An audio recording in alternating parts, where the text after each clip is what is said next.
আসসালামু আলাইকুম dear viewers friend.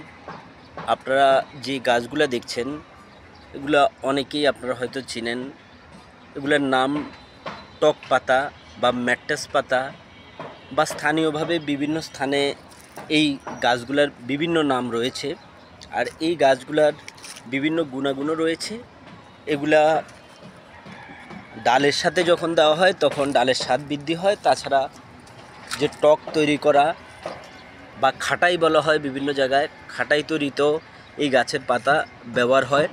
যেমন টমেটোর টক তৈরি করা হয়, যেটা সুস্বাদু। এই গাছেরও টক ওইভাবে আমরা খেতে পারি, এবং এগুলাকে ভর্তা তৈরি করে এই গাছের পাতা বা ডগা দিয়ে ভর্তা তৈরি করে খাওয়া যায়, এবং ভর্তাগুলো মাছ দিয়েও ভর্তা তৈরি করা যায়।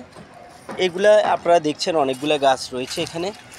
এগুলাকে টবেও লাগানো যায়, সেখান থেকেও সাধারণত এই সুন্দর এই গাছ জন্মে। আমি এখান থেকে একটা গাছ নিয়ে ইনশাল্লাহ হয়তো আমি টবে লাগাবো, এবং সেখান থেকে ম্যাট্টাস পাতা হবে, এবং এটার এক জাতীয় ফলও হয়ে থাকে।